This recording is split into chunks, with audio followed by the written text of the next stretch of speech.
नमस्कार, मैं डॉक्टर कंचन सिंह भारत होम्योपैथी में आप सभी का स्वागत करती हूँ।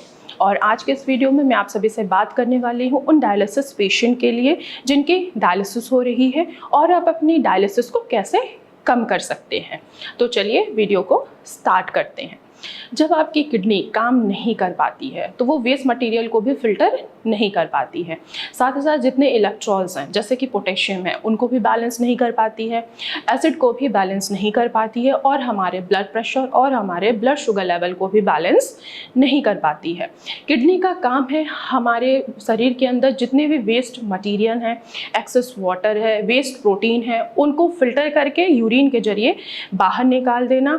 और इसके अलावा किडनी का काम है हमारे ब्लड प्रेशर को भी मैनेज करना, शुगर को भी मैनेज करना, एसिड को भी मैनेज करना और जितने भी इलेक्ट्रॉल्स हैं उनको भी मैनेज करना और साथ ही साथ हमारे हार्मोन्स को भी बैलेंस करना किडनी का ही काम होता है।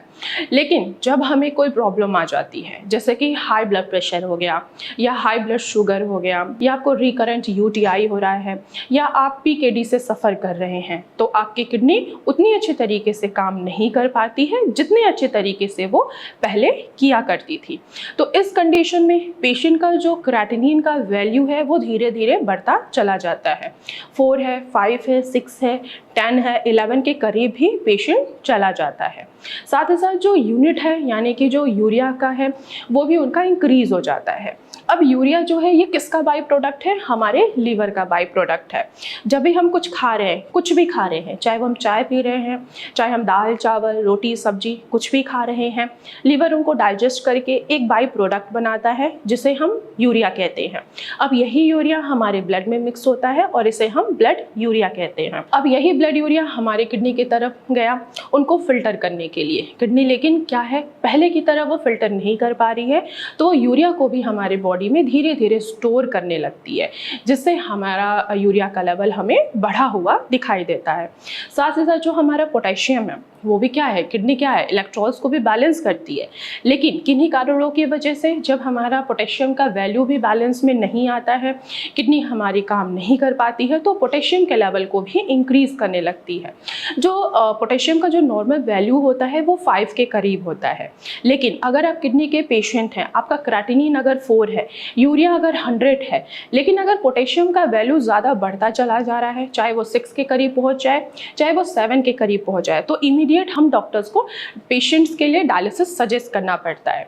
क्योंकि जहां आपका पोटेशियम का लेवल इंक्रीज होगा वहीं पे आपको हार्ट अटैक आने का खतरा बढ़ जाता है। तो हम डॉक्टर्स देखते हैं कि पोटेशियम का वैल्यू अगर बढ़ा हुआ है तो हम डायलिसिस के लिए सजेस्ट करते हैं। लेकिन अगर आपका पोटेशियम का वैल्यू 3 के करीब है, 4 के करीब है या 5 mg/dl के करीब है तो घबराने वाली बात नहीं है। आप बिना डायलिसिस से भी अपने किडनी को हेल्दी बना सकते हैं। आप अपने क्रेटिनिन के वैल्यू को कम कर सकते हैं। इसके लिए आपको क्या करना है कि आपको अपने ब्लड प्रेशर को और ब्लड शुगर लेवल को आपको मॉनिटर करना है। आपको मॉर्निंग में भी मॉनिटर करना है, खाना खाने से पहले, खाना खाने के बाद भी आपको अपने शुगर के लेवल को मॉनिटर करना है। अगर आपको शुगर का वैल्यू बढ़ा हुआ है तो आप अपने डॉक्टर से कंसल्ट करिए, प्रॉपर मेडिकेशन लीजिए जिससे आपका शुगर भी बैलेंस में हो और किडनी के ऊपर ज़्यादा दबाव ना हो।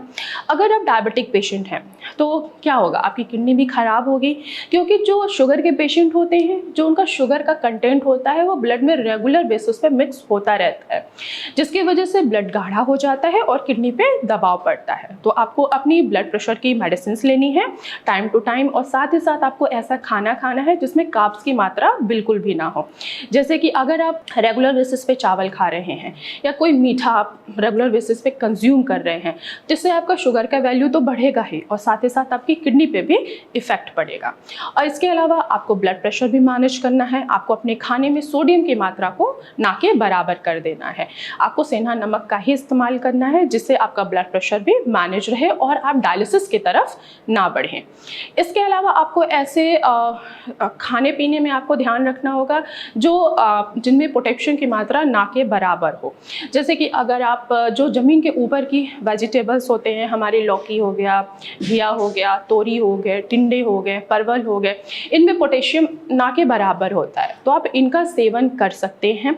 अगर आप पोटेशियम रिच डाइट लेते हैं तो इससे आपका पोटेशियम भी बढ़ेगा, आप डायलिसिस की तरफ भी जा सकते हैं।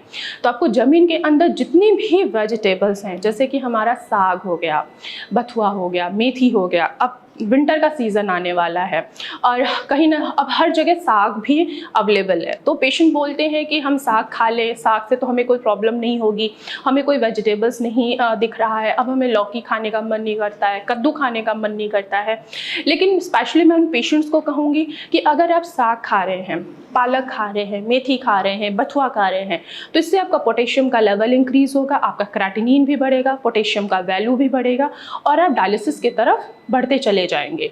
तो आपको क्या करना है, पोटेशियम रिच डाइट का भी सेवन नहीं करना है, जिससे आप डायलिसिस से बच सके और आपका क्रेटिनिन का वैल्यू जहाँ 2 है, जहाँ 3 है, वो धीरे धीरे नीचे आना स्टार्ट हो जाएगा। इसके अलावा आपको ऐसे फलों का सेवन करना है जिनमें एंटीऑक्सीडेंट की मात्रा भरपूर हो, जैसे कि हमारा एप्पल हो गया। एप्पल में एंटीऑक्सीडेंट पाया जाता है जो किडनी के ऊपर जो ऑक्सीडेटिव स्ट्रेस आया है उसको वो कम करता है और हमारी किडनी को हेल्दी बनाने में हमारी मदद करता है। तो आप सेब का सेवन कर सकते हैं, आप पपाया का भी सेवन कर सकते हैं। पपाया हमारे पाचन तंत्र को नियंत्रित करता है, कब्ज होने की समस्या से बचाता है, तो आप पपाया का भी सेवन कर सकते हैं। इसके अलावा अगर आप डायबिटिक पेशेंट हैं तो आप जामुन का सेवन करिए, आप अमरूद का सेवन करिए, इससे आपका क्रेटिनिन का वैल्यू बढ़ेगा नहीं, उल्टा नॉर्मल रेंज में भी धीरे धीरे आना स्टार्ट हो जाएगा। अब आपका क्रेटिनिन क्यों बढ़ रहा है? क्योंकि आप अपने खाने में क्या ले रहे हो, एक्सेस मात्रा में प्रोटीन। मैं डायलिसिस वाले पेशेंट और जो किडनी के पेशेंट हैं मैं उनको प्रोटीन अलाउ नहीं करती हूँ, क्योंकि आपका जो क्रेटिनिन है वो वेस्ट प्रोटीन है जो कि आपके मसल से ही ब्रेक डाउन होके निकलता है।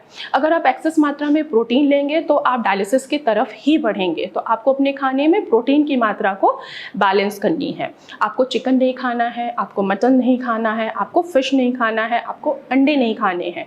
और जितने डेयरी प्रोडक्ट हैं जैसे कि हमारा दही हो गया, दूध हो गया, लस्सी हो गई, पनीर हो गया, इनका भी आपको सेवन नहीं करना है, क्योंकि इनमें प्रोटीन के साथ साथ इनमें फॉस्फोरस भी पाया जाता है। अगर आप एक्सेस मात्रा में प्रोटीन ले रहे हैं या फॉस्फोरस भी कंज्यूम कर रहे हैं तो आप डायलिसिस की तरफ बढ़ेंगे, ना कि आप डायलिसिस से फ्री होंगे। तो आपको प्रोटीन की मात्रा भी ना के बराबर करनी है और फॉस्फोरस की मात्रा भी आपको ना के बराबर ही करनी है।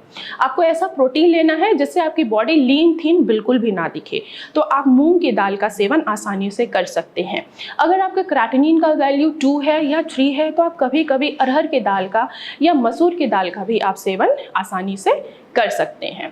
हमने अभी आपको बोला कि आपको दूध नहीं लेना, आपको दही नहीं लेना, आपको लस्सी नहीं लेना, आपको लेमन नहीं लेना। क्यों? क्योंकि ये खटास होती है, इसमें एसिटिक एसिड होता है जो आपके ब्लड में क्या है, एसिड की मात्रा है। किडनी अभी आपके फिल्टर नहीं कर रही है, वो एसिड को भी बैलेंस नहीं कर रही है। अगर आप खट्टी वाली चीज़ें लेते हैं तो इससे क्या होगा, आपके ब्लड में मेटाबॉलिक एसिडोसिस होगा और आपका क्रेटिनिन बढ़ सकता है। तो इसीलिए हम डॉक्टर्स इन सभी फूड को आपको लेने से मना करते हैं कि आप दही नहीं खाइए, आप दूध नहीं खाइए। अगर आप ये चीज़ें खाते हैं तो आप डायलिसिस की तरफ ही बढ़ेंगे। तो सिंपल सी बात ये है कि आप अगर डायलिसिस पे नहीं जाना चाहते हैं, आप डायलिसिस से मुक्त होना चाहते हैं, तो आपको क्या करना है, पहला पॉइंट है कि आपको अपने ब्लड प्रेशर को मैनेज करना है। दूसरा, आपको ब्लड शुगर को भी मैनेज करना है। तीसरा, अपने डाइट में प्रोटीन की मात्रा को ना के बराबर करना है। चौथा, ऐसे वेजिटेबल्स लेने हैं जिनमें पोटेशियम की मात्रा ना हो। पांचवा, कि आपको ऐसे फ्रूट्स लेने हैं जिनमें एंटीऑक्सीडेंट भरपूर मात्रा में मिलती हो। फिर ये रही आज की वीडियो में कि एक डायलिसिस पेशेंट को हम डायलिसिस से कैसे मुक्त करा सकते हैं। तो आज की वीडियो में बस इतना ही, फिर मैं मिलूंगी नेक्स्ट वीडियो में। तब तक के लिए धन्यवाद।